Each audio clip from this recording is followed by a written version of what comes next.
Bonsoir et bienvenue dans ce 41e épisode du Café Multiverse où je vous retrouve comme chaque semaine avec mon ami Greg Dyser.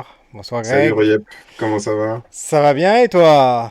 Bon, écoute, ça va bien avec ce fabuleux nouveau générique. Voilà, comme vous Je l'avez trouve ça remarqué, formidable. on a un nouveau générique. Alors on n'a pas pu l'avoir pour le premier épisode de la seconde saison la semaine dernière, mais il est là, il est enfin là et on a encore d'autres surprises qui arrivent un petit peu plus tard. Et on vous accueille ce soir avec Christian. Bonsoir Christian. Bonsoir Pierre. Alors, je te laisse te présenter. Qu'est-ce que tu fais dans la vie? Il est où ton papa? C'est le monsieur avec la grosse caméra là-bas? Non, mon papa, il est en prison. Ah mince. Bon bah désolé. La boulette, la boulette. Alors dis-nous tout, tes passions, qu'est-ce que tu fais et pourquoi tu es là ce soir pour parler avec nous de Prey, ce cinquième film sur Predator. Oh bah, je passais par là, j'ai vu la lumière. C'est une bonne raison, c'est une bonne raison. Venez avec nous si vous nous Ah suivez. bah, il m'avait déjà invité, tu m'avais déjà proposé une fois pour Obi-Wan, puis en fait, il a raté. Là, quand tu m'as demandé pour Prey, moi je me dis, ça fait toujours plaisir de pouvoir partager son opinion sur les films avec des amis. Autrement, dans la vie, bah, rebouteux médicalisé ou ostéopathe, donc les colonnes vertébrales, ça me connaît. C'est ce que j'allais dire, C'est tu vas être notre expert colonne vertébrale. On va Voilà, voir recherche de si. colonnes vertébrales, spécialiste voilà. du corps humain, il va pouvoir nous dire Voilà. exactement si les scènes où on voit des cadavres sont bien précises. Voilà, on va dire ça D'ailleurs, comme ça. est-il possible que le visionnage de Predator quand tu étais jeune ait suscité cette vocation chez toi de t'intéresser aux os du corps humain? Je me suis demandé. Non. Alors, Predator m'a donné plutôt d'autres envies, mais c'était Karate Kid qui a créé la vocation. Ah ouais. Ah, Et En plus d'être ostéopathe, on a fait une émission sur Cobra Kai et d'ailleurs la saison 5 est sortie, elle est tout juste disponible. voilà, est disponible aujourd'hui sur Netflix. Donc je J'espère que vous l'avez rappelle. toutes regardées. Oui, regardez-la, c'est une superbe émission, c'est une superbe série et écoutez notre émission, voilà, ou regardez-la en replay, en vidéo, au choix, au choix. Vous pouvez aussi nous retrouver désormais en vidéo, podcast sur Spotify, je précise. C'est pas possible. Je rappelle donc le principe de l'émission. On a donc tous les trois vu le film Prêt, mais on ne sait pas ce que chacun en a pensé. Voilà. On ne sait même pas si on a aimé, si on n'a pas aimé, etc. Et donc, dans une première partie de l'émission, on va essayer de pas vous divulgacher l'intrigue, on va essayer de pas trop en révéler, mais on vous donnera quand même une conclusion pour vous dire si, d'après nous, il faut que vous alliez le voir ou pas en fonction de vos goûts, etc. Et dans la deuxième partie de l'émission, donc on va spoiler à mort. Et enfin, on fera nos recommandations de la semaine dans les 5 dernières minutes. Voilà, voilà. Et je vois que Luciole nous a déjà Salut rejoint. Luciole. Salut, salut Vanessa. J'espère que tu vas bien. Après, tu dis qu'on a une partie spoiler, mais est-ce que vraiment un film Predator, on peut le spoiler, ou est-ce qu'au fond, on n'a pas déjà compris un petit peu comment Oui, ça c'est marche? sûr que si vous connaissez la licence Predator, vous doutez bien que voilà, il n'y a pas beaucoup de monde qui va survivre, mais on va pas en dire plus. Disons qu'au moins dans cette émission, on pourra donner notre sentiment et dire est-ce que c'est un Predator fidèle à lui-même, ou bien est-ce que ça apporte quelque chose de nouveau? Tout à fait, tout à fait. Christian, toi, quand on t'a dit voilà un cinquième film de Predator qui arrive, quelle a été ton impression? j'avais pas d'attente particulière, vu que j'avais quand même été assez déçu par tout ce qui avait été fait après le 2. Et en fait, ça a été une très bonne surprise. Même le Predators au pluriel, celui qui se passait dans la jungle avec des militaires, etc. là. Sur une autre planète. Ouais, c'est ça. Oh, il était un peu original, mais j'étais resté sur ma faim. Ils avaient du mal à renouveler le concept quand même, parce que ça ratait dans la jungle, ils ont juste changé de planète, et ça apportait pas grand-chose. Alors, petite parenthèse, c'est amusant parce que quand on parle des films Predator, les gens semblent tout le temps oublier les Aliens versus Predator. Je sais pas si c'est si c'est volontaire, si c'est. Non, c'est non canon, ça. Non, non, faut On pas. oublie ça, on n'en parle pas. Et le Non, dernier film, ouais. The Predator, était vraiment horrible, était vraiment nul de chez nul, je crois qu'on peut le dire. Hein. Ah oui, oui, N'ayons oui. pas peur des mots. Il n'y avait pas grand-chose, je crois qu'il n'y avait rien à sauver dedans même. Non, non, non, rien du tout. Je dois avouer que j'ai pas vu celui-là. J'ai vu qu'il était disponible quand j'ai regardé Prey sur Disney+. Il me l'a proposé en suggestion, Disney+. J'avais vu moi Predators au cinéma. On sentait un petit peu une sorte de promesse à la Aliens, une sorte de film dans lequel il y aurait pas seulement un Predator, parce que c'est ça la règle canon des Predators 1 et 2, c'est il y a un seul Ouais. Predator qu'on affronte. Et moi justement j'ai senti une forme de surenchère dans Predators, puisqu'ils inventent ce concept de... Il y a des Predators, et puis en fait, c'est eux les proies. Alors, il y a des Predators de Predators dans Predators, et il y a des chiens Predators et tout. Et là, vraiment, moi, j'étais pas du tout... j'ai pas apprécié. Et du coup, mon sentiment, quand j'ai entendu parler de Prey, je me suis dit, tiens, c'est marrant, parce qu'on sait tout de suite de quoi ça parle. On imagine tout de suite que c'est raccordé à Predator. Le fait que ça se passe dans le passé aussi, et finalement... J'avais beaucoup d'attentes, mais dans le bon sens du terme, c'est-à-dire revenir aux origines, revenir au truc simple. Il y a un Predator parce que c'est comme ça qu'on nous le vend, hein. C'est normalement un Predator, son truc, à lui, c'est de venir et d'essayer de battre tous les plus grosses menaces qu'il y a sur une planète. Et là, ben, on savait que c'était un vrai retour aux sources, donc j'étais très très enthousiaste à l'idée de le voir. Euh, Pareil pour moi, même impression. Très curieux de voir ce que ça pouvait donner, bah, justement, de prendre une époque aussi reculée avec des armes, on va dire, qui n'étaient pas pour le coup des armes à feu. Et j'ai trouvé ça super original et je me suis dit, bon, bah, laissons-lui sa chance et voyons voir ce que ça peut donner. Voilà. En plus, euh, on voit qu'ils ont quand même pris des risques parce que finalement, il n'y a même pas d'acteurs connus dans ce film-là, quoi. On peut pas, ils ont pas fait reposer la licence sur, je sais pas moi, un gars tout musclé ou bien une autre valeur, voilà. Et là, en plus, autre chose, c'est que bah, pour le coup, c'est une femme qui est le Ouais. protagoniste principal. Donc, ils ont pris beaucoup de risques quand même pour faire revenir la franchise, qui est pourtant une franchise, on va dire, j'ai envie de dire, masculine à la base, en tout cas pensée telle qu'elle dans les années 80, quoi. Oui. Et Et toi, puis c'est du vas-y. film d'époque aussi. Un des paris aussi, je trouve, qui n'avait pas été réalisé jusque-là, c'est que soit ça se passait, je parle de là au sens large, hein, des Predators, Alien versus Predator.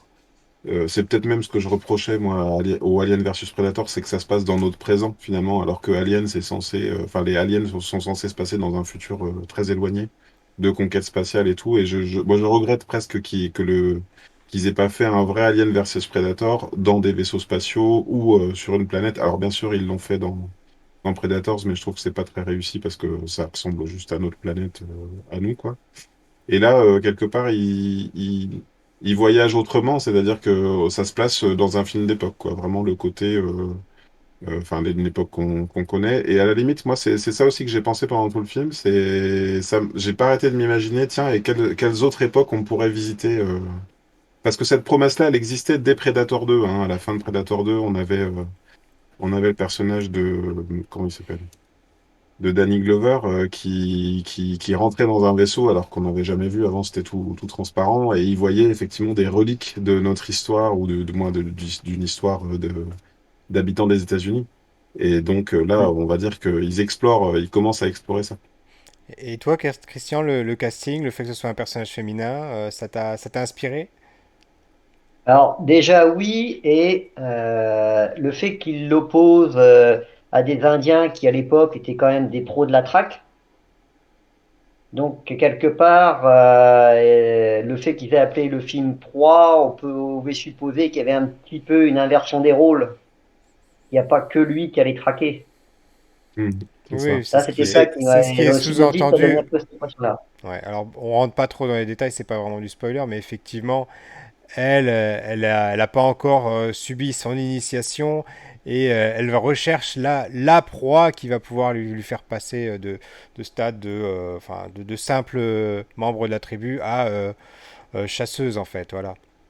Et en mais plus, dans leur rite initiatique, il faut qu'ils traquent un animal dont ils sont la proie, en plus. Effectivement, oui. Donc, il faut qu'ils traquent en plus quelque chose de dangereux. Et je crois qu'elle ne pouvait Alors, pas tomber sur j'ai pire. j'ai lu des choses, des gens qui parlent d'une théorie qui fait qu'en fait, a priori, le prédateur là serait lui aussi un débutant. Ce qui expliquerait que finalement, bon, on va dire qu'il il y a moins d'enjeux par rapport au fait qu'il n'y a pas d'armes à feu dans l'affrontement, par exemple. Vous l'avez ressenti, Oui, vous, ou pas? Ou c'est un peu tiré par les non, cheveux? moi ce que j'avais ressenti, c'est qu'il adaptait son équipement en fonction du niveau technologique de la planète. Ah.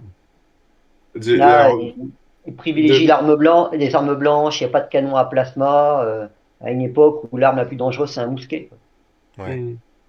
C'est marrant parce que moi, je l'ai pas vécu comme ça. J'ai presque vécu de manière un peu ambivalente, comme si finalement ils avaient essayé d'imaginer quel était le Predator d'il y a plusieurs siècles, tu vois. Il n'est pas tout à fait équipé. Il a un masque un peu plus primaire. D'ailleurs, c'est ça qui est un peu étrange parce que ils arrivent à bord de vaisseaux spatiaux. Enfin, il arrive à bord d'un vaisseau spatial et pour autant, il a l'air d'être un petit peu pas d'être d'une civilisation pas autant évoluée, quoi. On sent que Plus c'est sauvage. un. Ouais, Mm. voilà, c'est ça. Et moi, si sur le sujet du film, j'ai beaucoup apprécié parce que c'est un film féministe. Ça change aussi d'avoir. Il y avait déjà dans Alien versus Predator, dans mon souvenir, c'était déjà à la fin une femme qui était reconnue comme. Pardon, il y a Luciole qui nous dit, pareil que Greg, je l'ai vu comme Comme ça aussi. guerrière. Merci. Mm. Oui, c'était une femme qui était reconnue à la fin du film. D'ailleurs, elle n'était pas du tout montrée comme étant spécialement un gros bras, mais elle devenait il y avait un prédateur qui la reconnaissait un peu comme son égal et il lui donnait une arme, je crois. Les prédateurs un prédateur et un humain combattaient les aliens. Là, moi, j'ai trouvé ça plutôt bien amené parce qu'effectivement, au-delà du fait que de sauver sa peau et de sauver la peau de ses congénères, en fait, elle est dans la phase où elle essaye de convaincre son peuple qu'elle a de la valeur. Et donc, elle sent déjà qu'il se passe quelque chose, elle sent qu'il y a un truc invisible, et tout le monde n'arrête pas de lui dire non, non, mais c'est pas ça, c'est un ours, ou bien c'est un truc, mais tu te gourres, quoi. Et j'ai trouvé ça bien, parce qu'en fait, elle doit faire ses preuves tout au long du film, c'est super intéressant. Et pour revenir sur Alien Predator, il s'était inspiré du concept du premier comics Alien Predator qui était sorti dans les années 90, où, Mhm, comme tu l'avais fait remarquer, là, ça se passait sur une autre planète de la Yutani Corporation. mhm, Il vient pour chasser des aliens implantés dans les humains, et c'est une femme qui survit, et elle reçoit la marque sur le front du Predator à l'agonie, d'accord. et elle sait qu'ils vont revenir, et quand elle voit le vaisseau des Predators revenir, elle ressort son équipement, elle se remet en chasse avec eux. Mhm. Ça, c'est dans les premiers comics Alien Predator qui étaient sortis en 93. On n'en trouvait pas beaucoup à l'époque. Et c'était déjà une femme qui. Mais dans le comic. Je sais pas si t'as remarqué, Pierre, mais tu sais, Christian, il arrive en mode oui, non, mais il y avait de la lumière et je suis rentré. Et puis derrière, il te balance une référence, les comics, les machins. De En fait, 93. Ouais, on a ouais. invité un grand spécialiste et puis lui, il a joue modeste, quoi. Mais oui, oui, non, mais t'inquiète pas, on sait très bien qui on invite, hein. Je sais. Personne n'est là par erreur, et encore moins par hasard. Oui, alors le personnage féminin, pendant une grande partie du film, j'ai quand même eu peur, on va dire, pendant peut-être pas la première moitié. Mhm. Alors, tout au début, là, j'ai pas trop. Enfin, non, j'en parlerai dans la deuxième partie de l'émission. Mais j'ai quand même eu peur parce que ce personnage féminin, je l'ai trouvé trop masculine dans l'approche. Trop casse-cou, et comme si c'était impossible d'écrire un personnage féminin intelligent. Et pour qu'il soit crédible, il fallait forcément lui donner des traits de caractère qui sont habituellement des traits de caractère de personnages masculins, tu vois. Et ça, pendant la première partie du film, moi, ça m'a un petit peu gêné. Et c'est par la suite qu'on voit que finalement, elle est plus réfléchie qu'elle n'y paraît, etc. Et moi, mais vraiment au début, moi, ça m'a quand même un petit peu gêné cette partie-là. D'accord. Ok. Par exemple, tu vois, j'y pensais en préparant l'émission. Je me dis, le personnage de Lara Croft sur les derniers jeux vidéo, je la trouvais Mhm. plus intelligente, tu vois. Et je me suis dit, bah, ça paraît un bon rôle féminin, un bon modèle féminin à exploiter. Et je trouvais que dans la première partie du film, c'était pas le cas. Ah, au contraire, alors moi j'ai trouvé qu'il y avait une bonne progression sur le personnage parce que effectivement elle a ses atouts. Certes, elle démarre en étant en cherchant à devenir comme les autres, c'est-à-dire C'est ça, voilà. en essayant de démontrer qu'elle peut faire exactement le même boulot. Et en fait, pendant tout le film, elle a cette progression, notamment Je sais pas si c'est un spoiler, mais au niveau de son armement, tu sais, d'abord elle lance la hache, et puis après elle a une idée comme ça, qu'est-ce qu'elle pourrait faire pour ramasser sa hache plus vite, tu vois, et elle s'entraîne. Il y a un côté vraiment, finalement, elle passe le temps du film à apprécier le fait qu'elle ne peut pas faire tout comme son frère ou comme les autres gars, mais que justement, l'approche qu'elle peut avoir, c'est en étant un peu plus elle-même. Donc moi, je Et trouvais bah, que c'est il y avait une bonne exactement gradation. ce que j'essaie de dire en fait. C'est que finalement, c'est D'accord, ça. super. C'est ce personnage qui, au début, se dit pour être accepté, bah, je dois devenir un homme, quoi, en gros. Et Ouais, oui, finalement, bah oui. non, Oui. elle s'approprie le truc et à sa façon, bah, elle prend sa place, quoi. Ben, Ouais, ouais. elle finit par faire les choses à sa manière, elle s'adapte parce qu'elle se rend bien compte qu'elle n'a pas les mêmes capacités physiques que les hommes et que c'est Mhm, avec, de toute façon, ce sera avec sa tête qu'elle s'en sortira. mhm, Mais c'est ce que j'ai aimé aussi sur ce film parce que ça aurait très bien pu être un film sans Predator où c'était simplement une indienne qui fait son rite de passage et tu aurais bien pu mettre n'importe quelle autre créature qu'un Predator, un Wendigo, comme il y en a dans les légendes indiennes. Là-dessus, on aurait pu le voir sous un autre angle, quoi. On aurait pu voir juste un film sur une femme indienne qui veut passer le rite initiatique des hommes. Et mhm, même sans le Predator, ça aurait pu rester un bon film. Ça aurait été moins vendeur, c'est certain, mhm, mais ça aurait été un film parce qu'il y avait quand même des très belles images. En plus, c'est ça qui m'a frappé pour ce film-là, pour un film de Alexandre Predator. L'image était magnifique, c'était presque digne d'un Danse avec les loups ou d'un Dernier des Mohicans au niveau de certaines prises de vue, Ah, ne serait-ce que sur le paysage. complètement. Au moment où on cherchait je cherchais un jeu de mots sur Danse avec les loups parce que c'est vrai que ça m'a traversé pendant tout le film, moi, ce côté, oui, enfin voilà, film d'époque, comment le rapport aux animaux, à la chasse, à la nature, c'est vrai qu'on était un peu dans une ambiance Bah, comme celle-là. la scène où elle découvre les bisons écorchés, c'est une scène qu'on revoit dans Danse avec les loups. Oui, c'est vrai. C'est Hein. vrai, Et c'est vrai. on voit que comme dans Danse avec les loups, elle est complètement frappée d'incompréhension devant l'inutilité du massacre. Mm. Et t'as raison, la question que tu soulèves, elle est intéressante. C'est le même film avec juste, on va dire, un fauve, un jaguar ou vraiment une bête, un combat féroce, presque comme, comment ça s'appelle le film avec Léo DiCaprio, là où il tue un ours. Ah, The Euh, Revenant. The Revenant, ouais, est-ce que le film aurait pu se passer du contexte de Predator? Alors bien sûr, on n'est pas, je pense que l'idée était quand même de ressusciter la licence et de revenir aux sources. Donc à partir de là, ils ont fait un film d'époque avec des Indiens. Mais c'est vrai je me dis que le film aurait pu aussi bien fonctionner sans le Predator, sans doute. Ouais, parce que les prises de vue sont magnifiques. Même la bande son, au moment quand ils introduisent le village, il y avait un peu le thème ressemblait un peu aussi à celui du Je- dernier des Mohicans. Enfin, il y avait les images étaient très poétiques pour un ouais, film de science-fiction où ça a tout de suite tourné au film gore, quoi. j'allais en Mm. parler de la bande son, ouais, vraiment qui est super et c'est même très intéressant parce que pendant quoi, les 10 premières minutes du film, il y a aucune parole, hein. Il y a juste le bruitage et le son. Et à un moment donné, je me suis même dit, quand ils ont commencé à parler, j'ai presque trouvé ça dommage. Je me suis dit, on aurait pu faire un film entier sans aucun dialogue ou juste des dialogues indiens, même pas sous-titrés, que ça aurait pu marcher. Voilà. Après, je n'en dis pas plus parce qu'après on va rentrer dans la partie spoiler. C'est vrai. Bah, avant de partir, déjà, je tiens à saluer, donc, on a GLP 666-77. Salut GLP aussi, Bienvenue. bienvenue dans le Café Multiverse. Euh, Moi, il y a un truc, je voudrais vous lancer sur un sujet, c'est autour des langues, autour du langage qui est parlé. Parce que tantôt, les Indiens se parlent dans le langage de leur tribu, tantôt ils parlent en anglais. Et puis, on a également Voilà. des Français, des Français, les sempiternels Français. Là, t'as spoilé Euh, là, hein. ah bon? Ah, pour D'accord, moi, c'est du mince. spoil là. Attention, hein. Ah, Ah, zut, Ah. bon, zut, Vous zut, avez rien zut. carton entendu. rouge. Voilà, disons Enfin, que bref, voilà. bref, qui parle. Bon, non, j'en reparlerai dans la partie spoiler. En Alors, tout cas, on dira que c'était des Québécois. Voilà, c'était des oui, Québécois. voilà. Oui, c'était des Québécois. En tout cas, moi, j'ai quand même un coup de gueule là-dessus à passer parce que tu vas pas me dire qu'il n'y a pas des acteurs à trouver pour parler dans toutes les langues, y compris l'actrice principale que j'ai trouvé très bien, Super. Amber Mid, Mid, Midthunder. Et Thunder. Mais à côté de ça, donc il y a Dakota Beavers qui joue son frère, qui lui souvent parle Je suis désolé parce que je m'exprime mal, mais en indien, on dit pas comme ça sans doute. Mais En natif américain. natif américain, voilà. Je me dis que le film aurait gagné un cachet supplémentaire à être totalement sous-titré dans la langue qui convient.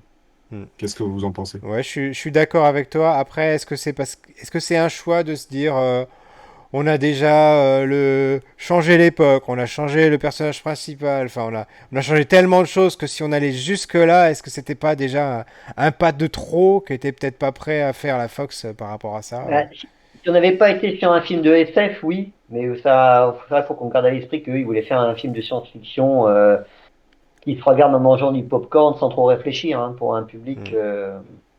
qui n'a pas forcément Moi, je envie de se trouve casser la tête devant un ils ont film. coché déjà tellement de cases de niveau prise de risque que Mm. franchement, je suis prêt à leur passer ça très largement, quoi. Je suis Même d'accord. si, personnellement, je suis d'accord avec toi, j'aurais sans doute préféré, comme j'ai dit avant, même, il n'y aurait pas eu de dialogue, ça m'aurait même pas choqué. Ouais, mais ça, c'est à condition de l'avoir regardé en VO. La plupart des gens ont sûrement aussi regardé en VF, donc ils se posent moins la question. Ah oui, d'accord. Ouais. On a GLP en commentaire qui nous dit le mode de vie des Indiens est présenté avec notamment l'accent sur la levée du camp, ce qui est pas mal aussi. Ouais, c'est ce que tu disais en début d'émission, le côté, voilà, un petit peu documentaire presque sur cette vie-là. Et puis, bah, bien sûr, on y pense encore plus dans la deuxième partie du film, mais tout le côté,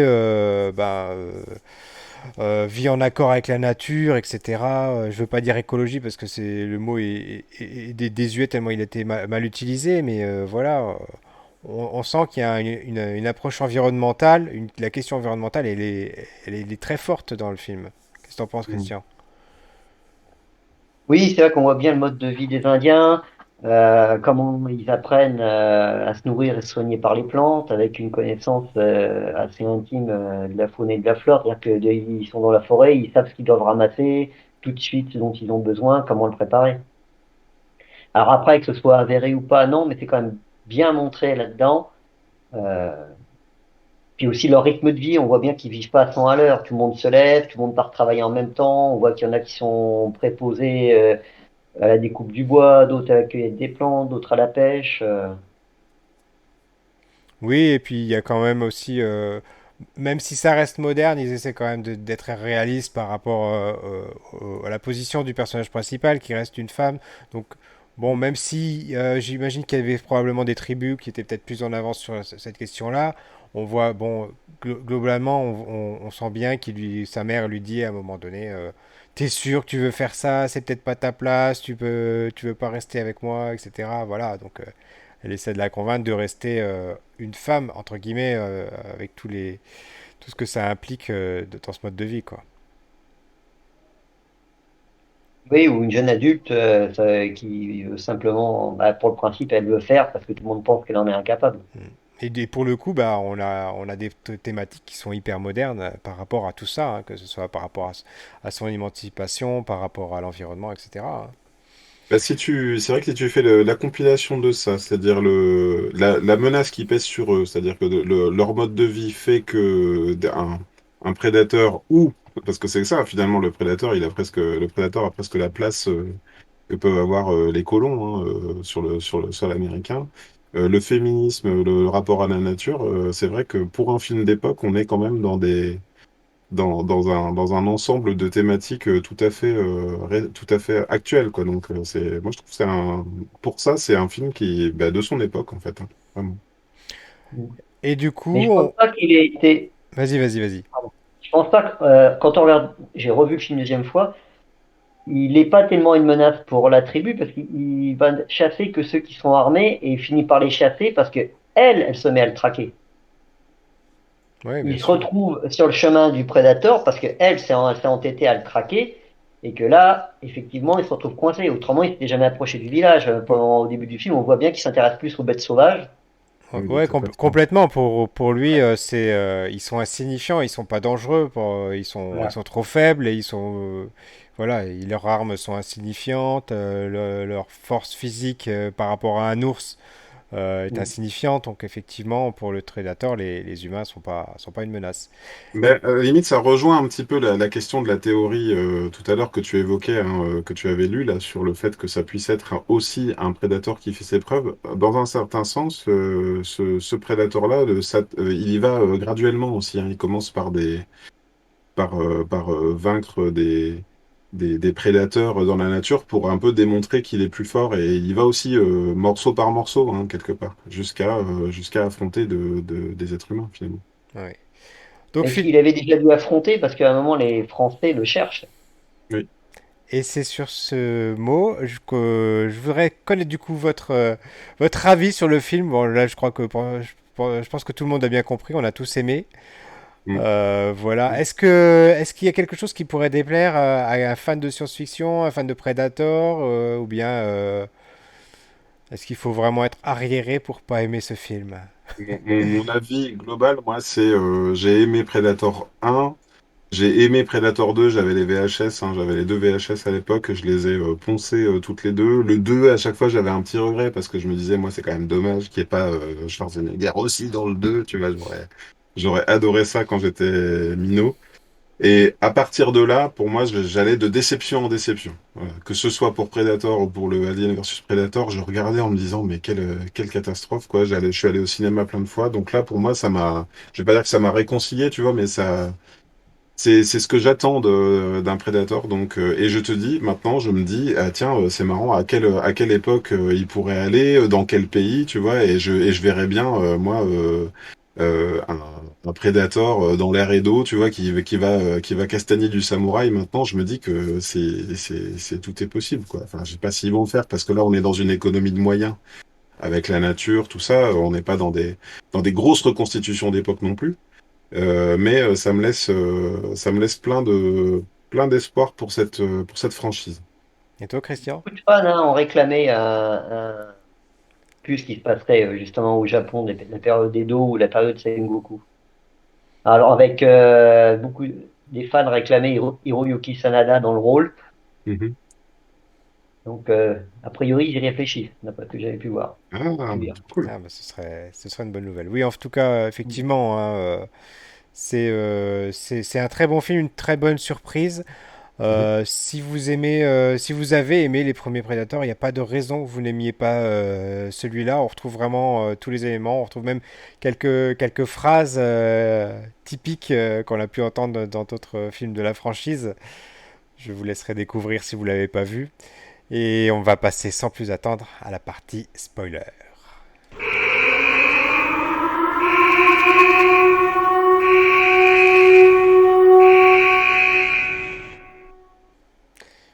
Et nous voilà de retour, tout rouge partout. Donc, alors moi ce que j'aime bien faire c'est commencer par la fin, hein. Mais là en fait, bah, à la fin il n'y a pas vraiment de fin, ou plutôt Par la aussi, fin ou la scène post-générique, oui, hein, oui des fois même, hein. ou Et le là on va générique mettre les pieds dans d'ouverture. le plat. Effectivement il y a des colons, c'est la deuxième partie du film, c'est un peu la surprise du film parce qu'elle est pas, c'est pas du tout mis dans la bande annonce. Et moi, j'ai spoilé ça. Oh là Ah là. là là là là là là là là. Mais quel désastre. Et moi j'avais... Bon bien sûr il y a cet indice, le coup des bisons, et moi je l'avais pas du tout compris cet indice-là. Mais c'est vrai qu'à un moment donné, je sais plus, c'est quand on voit les arbres brûlés, je me suis dit c'est pas le Predator qui a fait ça, c'est pas le vaisseau, c'est pas possible. Là, ils vont tomber à nez avec des colons à un moment donné. Vous l'avez vu venir vous le coup des colons ou c'était vraiment une surprise? Pour moi, c'est pas du tout une surprise parce que à partir du moment où ça se passait chez les Indiens, je savais qu'on allait voir le flingue d'époque, ce qui est une sorte d'Easter egg, hein, mais il y a donc un pistolet au nom de, je ne sais Raphaël plus. Adolini. Voilà, merci Raphaël Adolini. Donc c'est un pistolet qui était retrouvé dans le vaisseau à la fin de Predator 2 pour montrer, qui était le témoignage en fait. Il donne, et je crois, je sais plus si c'est le Predator qui le donne en Lui souvenir donne. au personnage de Danny Glover et lui, ça lui fait comprendre, alors que Predator 2 se passe dans une époque où ils ont des flingues du futur, hein, aussi. Il comprend qu'ils sont là depuis longtemps et que du coup, c'est pas le dernier, c'est pas les derniers et qu'il y en aura d'autres, quoi. Et c'est la conclusion du film. Donc pour moi, c'était vraiment un Predator Origins, quoi, tu vois. Donc je savais qu'il y aurait des pistolets d'époque. Je voyais même pas comment c'était possible autrement. Ouais. Les colons, je me doutais qu'on allait les voir quand le chien s'est pris la queue dans un piège. Oui, je me suis posé la question du piège aussi, Ouais, ouais. un piège métallique comme ça, les Indiens n'en avaient Ouais, pas, et donc c'était sûr qu'on allait croiser je me dis, on va croiser des trappeurs ou un truc comme ça. ouais, je me suis dit, est-ce que c'est le Predator qui a ce genre de piège? Est-ce que du coup il les a trouvés quelque part? Je sais pas. Est-ce qu'il les a fabriqués? Est-ce qu'il c'est un débutant justement? Voilà. Mhm. Non, mais et puis effectivement après il y a de plus en plus d'indices qui nous font amener à cette scène-là. Mais voilà. Alors il y a GLP qui nous dit, fallait bien que l'homme blanc soit méchant. Mais effectivement, enfin, je veux dire, on refait pas l'histoire, hein, C'est difficile d'expliquer ça autrement aujourd'hui, quand même. voilà, hein, avec tout ce qu'on sait, tout ce que voilà, il y a eu un génocide d'Indiens et on peut pas le nier tout simplement, hein, voilà. Par contre, ce qu'on savait pas, c'est qu'une partie du génocide était à cause des extraterrestres. Ça, on s'imaginait pas Exactement. forcément. C'est vrai, tout Ouais. ça sur la faute des blancs quand même, hein. Bah finalement, tu vois, c'est pas que la faute des Blancs dans le film, c'est aussi la Voilà, faute des Predators. des Ah, prédateurs c'était simple à rasta. reconnaître. Les blancs laissaient les colonnes vertébrales. T'as compté les vertèbres ou pas? Est-ce qu'elle était bien faite, la colonne vertébrale? Ça a été trop vite. Par contre, Alors ça, tiens. j'ai retenu sa technique, son petit coup de poignet avec ses lames pour tout détacher avant d'arracher facilement sur le loup. Hmm. Ça, c'est un truc que j'aurais pu dire dans la partie non spoiler. J'ai trouvé que là aussi, dans Predator, il y a quand même une promesse de violence graphique dès le premier, hein. C'est des bras coupés, des mano à mano. On voit pas le combat, mais après, on voit le type se faire arracher la colonne vertébrale ou le crâne. Ou dans le 2, il y a carrément du nettoyage de crâne et d'ossements. Là, j'ai trouvé que c'était un peu plus sage. Peut-être un petit peu plus Disney+. Qu'est-ce que vous en pensez, vous, de ça? Le film avait été produit avant le rachat de la Fox par Disney, donc je pense pas. Mais comme à mon avis, vous voulez toucher un public plus large et que on voit, puis c'est un peu dans l'air du temps de moins montrer ce genre de choses. C'est pas tellement le thème du film quelque part, de faire de la surenchère de gore. Ouais, alors c'est justement, j'ai trouvé que c'était, enfin, un petit peu plus édulcoré de film en film. Voilà, bon, c'est mon ressenti Ouais, en tout cas. alors effectivement, je dirais que c'est plutôt ouais, par rapport au fait que c'est plus dans l'air du temps, et que c'était moins gratuit aussi, tu vois. C'était pas forcément le sujet du film.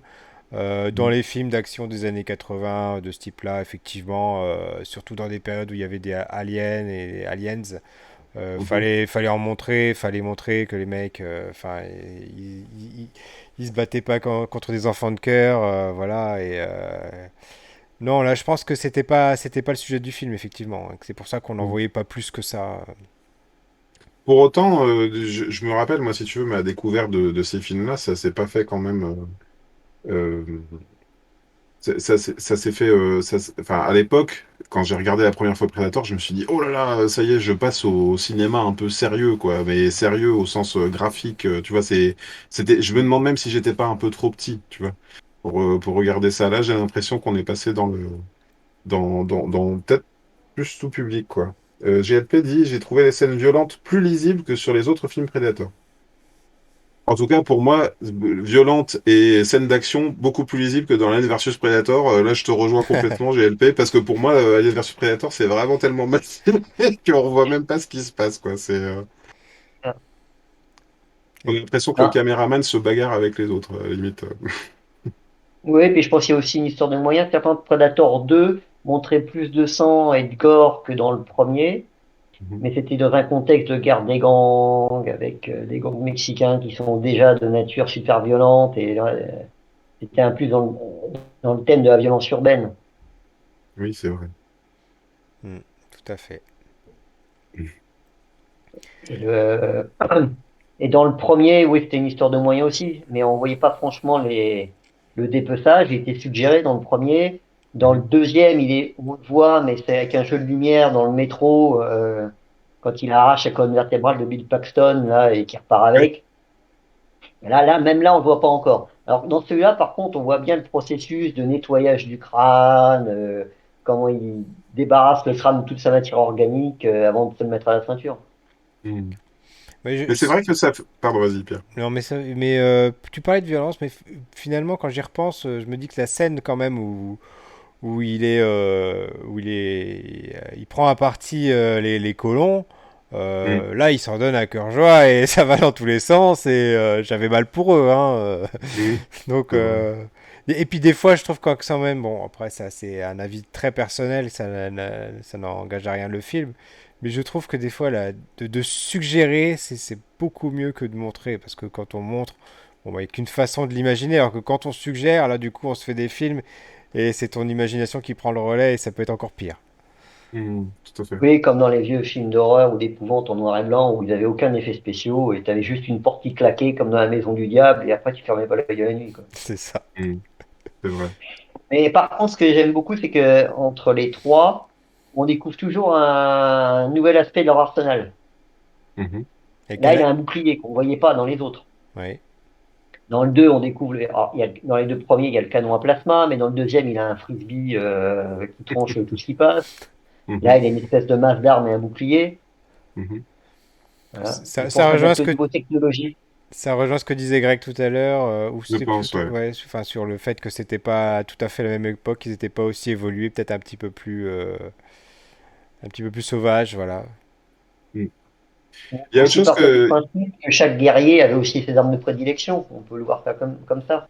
Ouais. C'est tous des chasseurs et des guerriers qui sont pas, ils n'ont pas forcément les mêmes affinités avec le maniement des armes.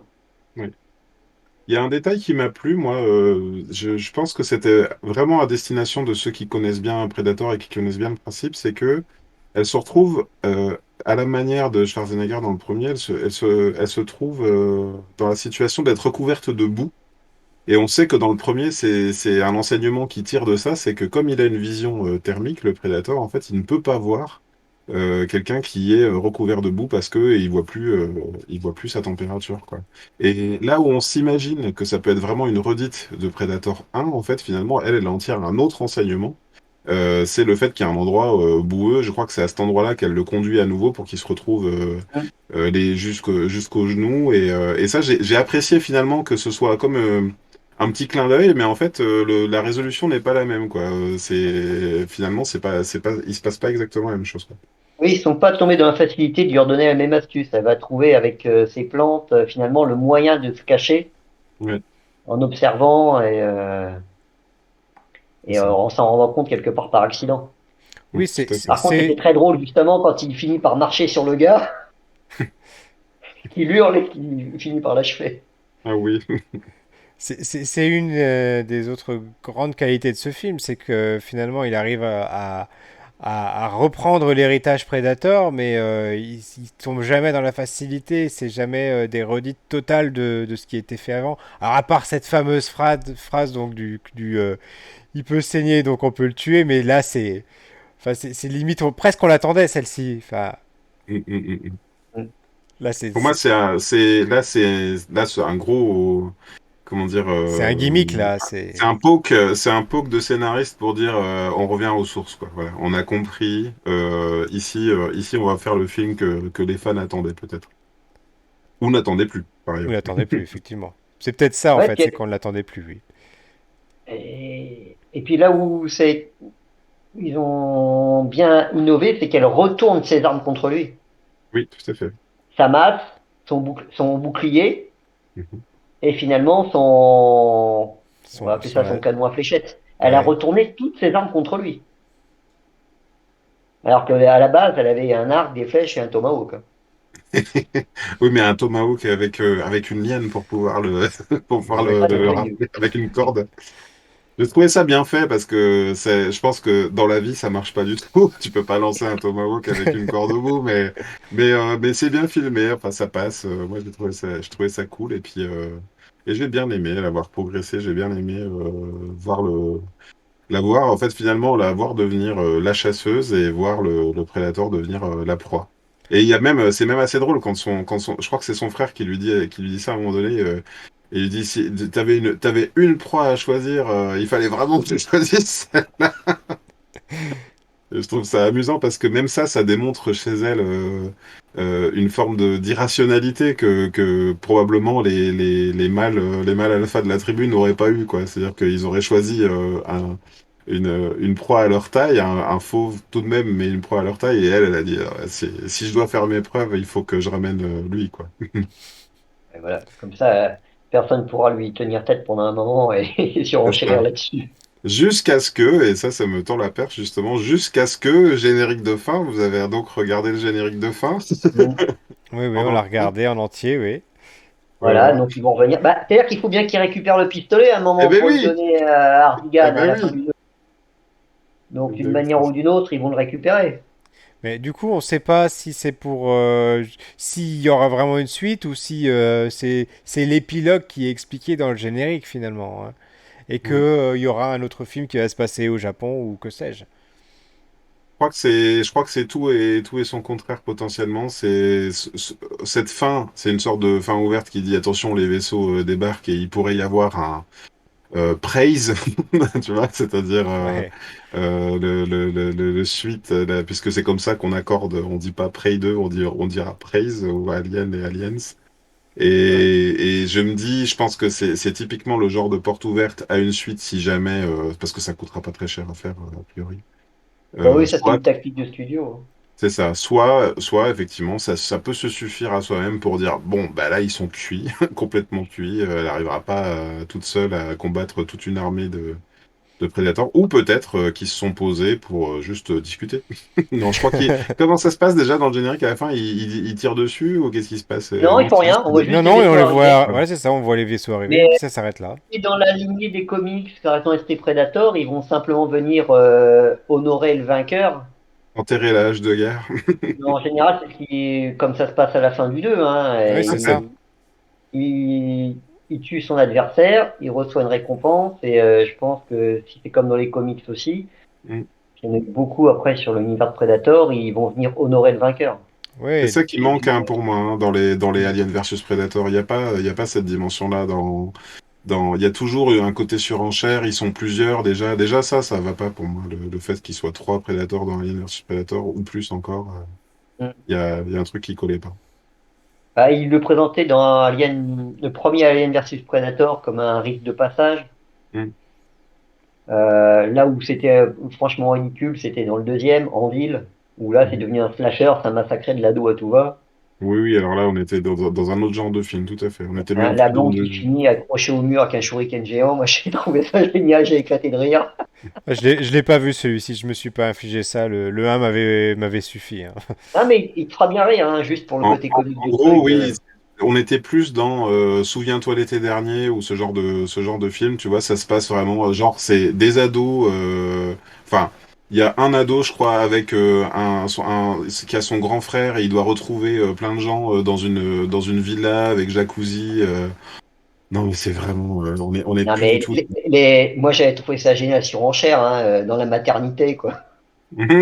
Je me rappelle plus de Là tout. je vais le spoiler à Pierre, mais tu vois, il pompe directement dans le ventre des femmes enceintes et c'est carrément une couvée entière. Ah, d'accord, oh, d'accord. Là, par contre, si tu veux la surenchère gore, il y avait ça.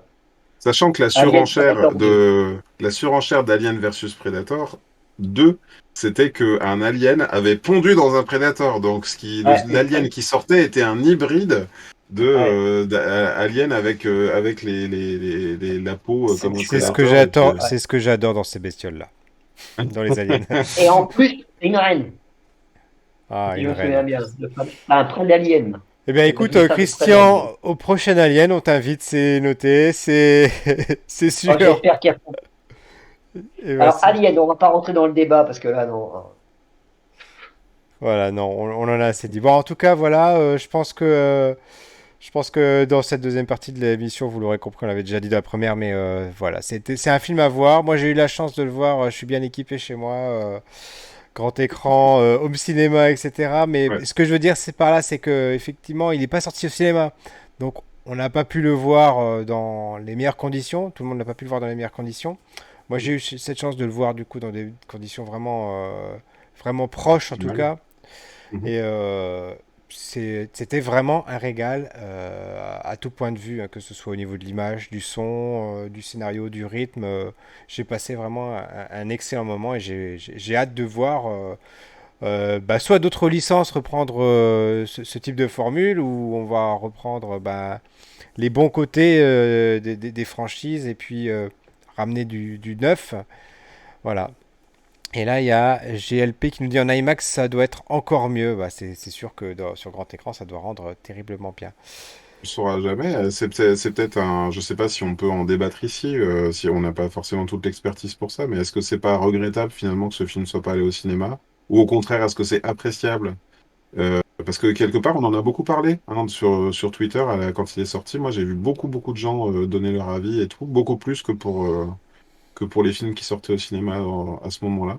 Est-ce que les gens auraient été le voir? Est-ce qu'ils auraient pris le risque de le voir, sachant tout ce qu'on a dit dans la première partie de l'émission, à savoir, ça se passe dans le passé, c'est des Indiens, c'est une femme, voilà.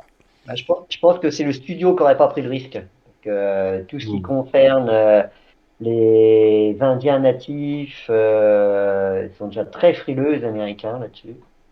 Et la licence Predator a fait tellement de bits, je pense qu'ils ont essayé de jouer la prudence Il y a en se Luciole disant, on qui. s'entend sur la plateforme VOD, Ouais. autrement, je pense qu'ils ne se seraient pas fait sur une sortie ciné. Mm. Carrément, je pense qu'ils l'auraient pas fait, ou on n'aurait pas, ils auraient peut-être eu moins les De coups toute façon, d'écran ils ne pour l'ont faire pas ce qu'ils fait. voulaient. Ouais, moi, je suis d'accord avec toi, Christian. Je pense qu'ils n'auraient pas eu un aussi grand succès au cinéma. Les gens n'auraient pas pris le risque de le regarder. Il y a Bon, Luciole qui nous dit qu'elle trouve ça dommage qu'il soit pas sorti au ciné. Je rejoins un petit peu son avis là-dessus. Et quant à moi, la bande-annonce, elle était suffisamment prometteuse par son sujet, par son époque. Ça m'a suffisamment donné envie. Mais bon, c'est tout à fait personnel. eh Oui, bien, pour la qualité d'image, c'est vrai que si on a sur grand écran, ça aurait été mieux. Ça, je suis entièrement d'accord, mais je pense qu'après 2 ans de confinement, les gens ont perdu l'habitude d'aller au ciné. Et quand on voit le tarif des places de ciné, maintenant ils veulent aller voir des valeurs sûres, des blockbusters où ils sont sûrs d'en avoir pour leur argent, quoi. c'est ça tout à fait. Mm. Et je vous propose, messieurs, qu'on passe à la dernière partie de l'émission, savoir les recommandations de la semaine. Hop, on change. On termine quand même. Il y a Luciole qui nous dit cet été, il n'y Pardon. avait pas grand-chose au cinéma. Les gens y seraient allés, je pense. Ah, c'est. Je sais pas trop, ouais. Et en même temps, il est sorti début août. Début août, est-ce que les gens vont Ouais, mais encore au cinéma? les cinés sont climatisés, ça aurait été un argument. C'est pas faux. Mm. Moi, je trouve ça un tout petit peu regrettable. Et puis quelque part, j'ai beau être ultra fan de Marvel. Le fait de me dire les gens seraient pas allés le voir, ils seraient allés voir seulement un vrai blockbuster et tout, ça me fait un petit peu mal au cœur quand même de me dire Predator n'est plus une grande licence. Ça fait bobo à mon petit cœur d'adolescent là quand même. Hein. En tout cas, elle est en passe de le redevenir grâce à ce film. Ouais. Eh ben, gageons que ce soit le cas et puis on sera là, on sera présent au rendez-vous, je pense, pour Predator de l'air et d'eau. Voilà, allez, faisons-en Paris. Voilà, je Et, croise les et- doigts pour celui-là. et sans transition, j'en profite pour faire ma première recommandation de la semaine, puisque tu nous parles de l'air et d'eau. Je suis allé voir au cinéma le film One Piece Red. Voilà. Alors, je suis pas forcément un fan de One Piece. D'ailleurs, j'y suis allé avec mes deux grands. Le dernier, ça intéresse pas du tout, lui. C'est Dragon Ball et Dragon Ball. Super et Z, hein, mais voilà. Mais donc, on a été voir One Piece. Alors, c'est un film d'animation d'une grande série shonen. Donc, comme tous les films d'animation de ce type, il n'est pas canon, c'est-à-dire qu'il ne s'inscrit pas dans la série. On ne peut pas l'inscrire à un moment donné de la chronologie du manga ou de l'animé, effectivement. Hein. C'est juste les Donc je personnages. peux, moi qui suis pas du tout à jour, qui me suis arrêté au tome 10, je peux y aller si j'ai envie. Tu peux y aller totalement. Alors, tu vas pas tout comprendre dans le sens où il y a des personnages forcément que tu ne connais pas, Mhm, ne serait-ce que dans l'équipe du chapeau de paille, du Mugiwara. mhm, Dans les opposants également, parce qu'on voit pas forcément que d'ailleurs que les personnages de One Piece, enfin de l'équipage, on voit aussi mhm. quelques opposants qui font un passage dans le film. D'accord. Ça nous met quand même, ça apporte de l'eau au moulin de l'histoire que entretient Shanks, donc le roux, c'est-à-dire celui qui donne le chapeau de paille à Luffy au début de la série, et la Mhm, relation donc il entretient avec Luffy, donc tous les deux. d'accord. Voilà, j'en dis pas plus pour pas trop spoiler. Par contre, une chose, allez absolument le voir en VO, parce que c'est un film de chansons. C'est pas un Disney, c'est-à-dire que c'est pas une comédie musicale, mais c'est un Ok. film de J-pop en fait. Ah, ok. Voilà.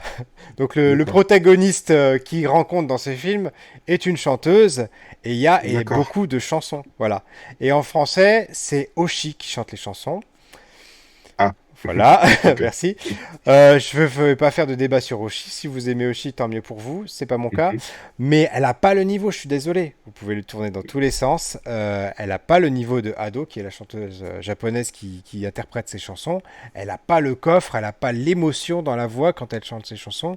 Et Mhm. vraiment, c'était pas possible. Et là, il y a Luciole qui D'accord. réagit.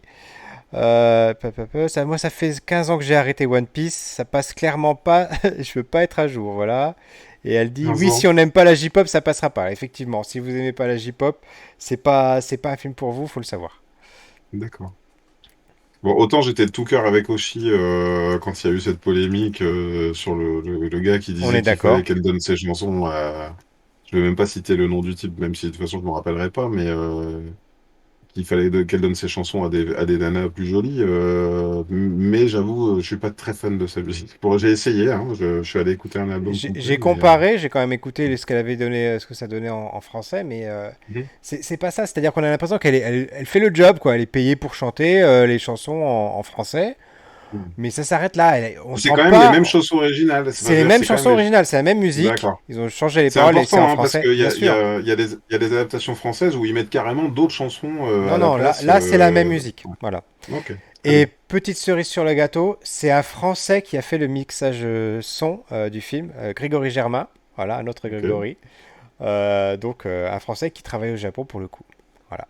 ok, super. Bon. Ben, j'irai peut-être le voir, alors tu m'as donné envie. Voilà. Et ta recommandation de la semaine pour le coup, Greg? C'est pas tout à fait une recommandation, mais je vais vous parler d'un film que je suis allé voir avec mes enfants, Crypto et les super animaux. C'est ça, hein, je crois que c'est le titre Ouais. original. Où on a le chien de Superman et des animaux super-héros hein, aussi. Écoute, moi, je peux en parler un petit peu parce que je suis content d'être allé le voir. Je suis content d'avoir, j'ai des enfants encore assez jeunes, hein, de 7 et 10 ans. Je pense que pour mon garçon de 10 ans, c'était limite, hein, déjà. C'est vraiment un film pour enfants, quoi. Voilà, c'est ça qu'il faut savoir. Et pour autant, ce que je trouve intéressant, c'est que en gros, au démarrage du film, Krypto est déjà sur la planète Krypton, sans doute comme ça doit être canon dans le comic comme ça, mais finalement, on a de nouveau, avec les bonnes musiques, hein, j'insiste là-dessus, on a de nouveau l'origine story de Superman, sauf que cette fois, à bord, il y a un chien kryptonien qui rentre dans la capsule avec Superman. Et donc, je trouvais ça marrant que euh, comment dire, que mes enfants découvrent hein, l'histoire de Superman. Ils n'ont pas encore vu les films Superman d'origine, ni les récents. Et donc voilà, je trouve que c'était une bonne entrée en matière dans le film d'ici, parce qu'il se passe complètement de tout le reste, hein, finalement. Bon, à nouveau, hein, il redémarre l'histoire, cette fois-ci en mode pour enfants.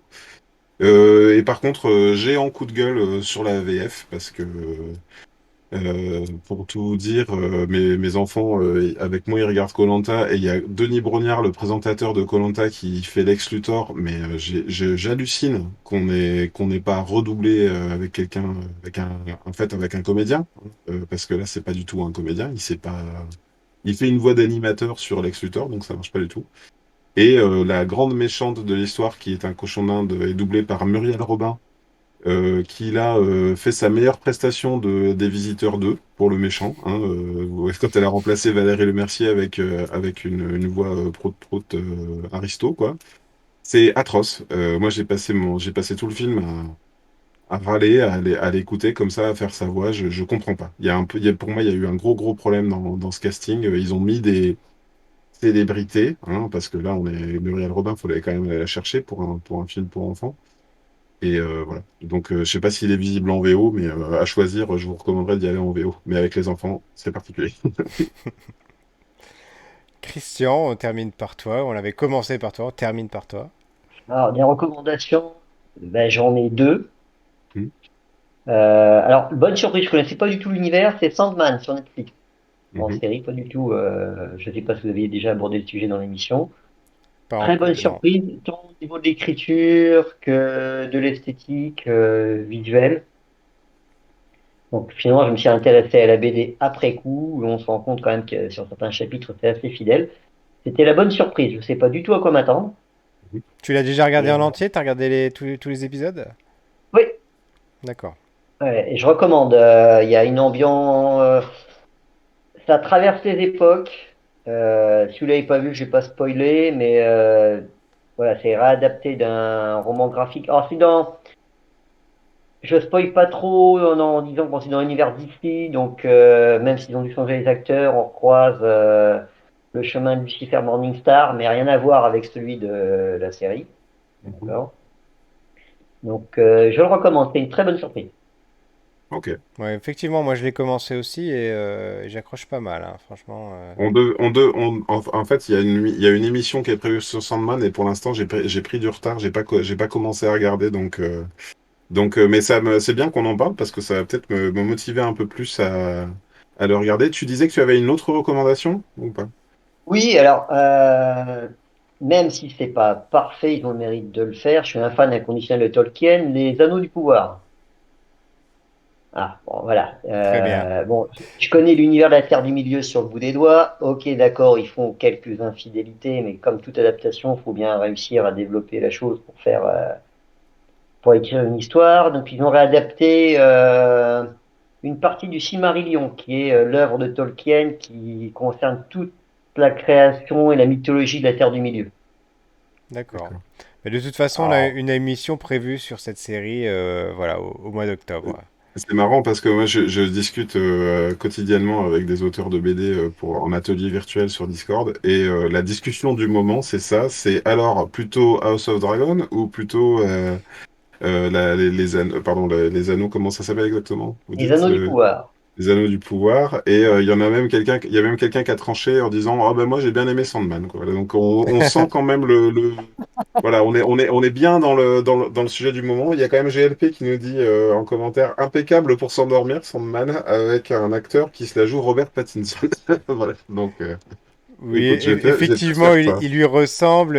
Il joue il joue le ténébreux, donc le parallèle est obligatoire, quoi. Mais ça s'arrête là, j'ai envie de dire quand même.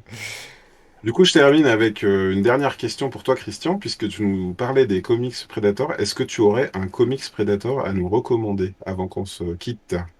Non, parce que je les ai plus depuis longtemps. Ça s'est égaré dans mes nombreux déménagements.